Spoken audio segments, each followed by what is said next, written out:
Wolf, I don't think so. I don't think that Mr. Giuliani's attacks are going to go anywhere, because I think women around the world and in America can see through them, see him really for what he is.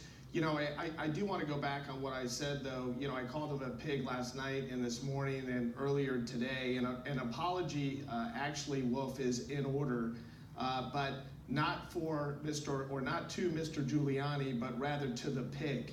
I owe an apology to the pig for associating Mr. Giuliani with a pig. This guy's a disgrace. It's disgusting. It has no place in American society or anywhere else for that matter, and he should have already been fired. And the fact that he wasn't shows a complete lack of leadership and moral compass on the part of the president. Because Giuliani not only stood by his remarks, but he went further when he spoke with CNN's Dana Bash earlier in the day. Let me put up on the screen precisely what he said. If you're involved in a sort of slimy business that says something about you, says something about how far you'll go to make money, our real point about her is that she's not just generally uncredible, she's uncredible from the point of view of wanting to get money. She's a con artist. So your reaction?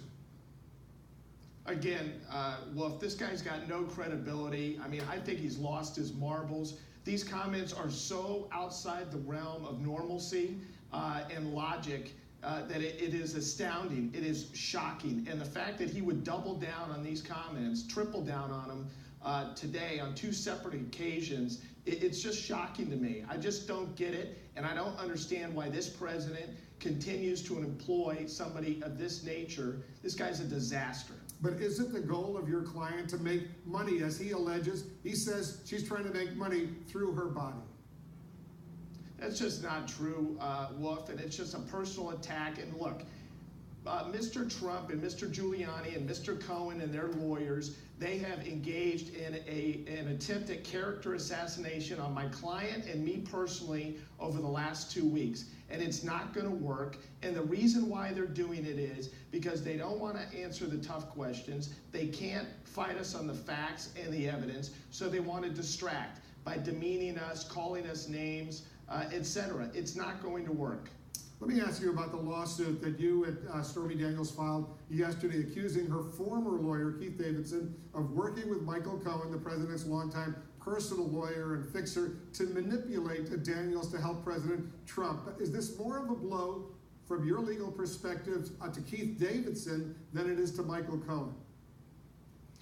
No, Wolf, I think it's a blow to both of them equally. I think it shows the desperation that Michael Cohen was willing to resort to in order to protect Mr. Trump and cover up what happened here. But, you know, this raises a really good point, Wolf. If my client was not to be believed and she had no credibility, then why did Michael Cohen pay her $130,000? Why did Michael Cohen arrange for her to go on the Sean Hannity show and desperately try to get her to go on the Sean Hannity show in January of this year if, in fact, they believed my client had no credibility? All of us have now read the lawsuit that you filed, including all the text messages that you had between Michael Cohen and Keith Davidson. Can you tell us where you got access to those text messages? We finally got access to those text messages, Wolf. After months of demands placed on Mr. Davidson, he gave us a portion of his file, a portion of the text messages. He has refused, without legal justification, to give us the balance of the file, the balance of the text messages. He's refused to give us anything, for instance, after March 2nd. And we think the reason is clear, and that is because these text messages and the balance of the file are going to paint a very ugly picture for both Mr. Davidson and Mr. Cohen, and we're going to get to the bottom of it. Before I let you go, one final question. Have you identified the man in the sketch that you say threatened Stormy Daniels? That tip line, as you know, has been open for some time. It has been, and we've run a lot of leads to ground, and I think we are getting very, very close.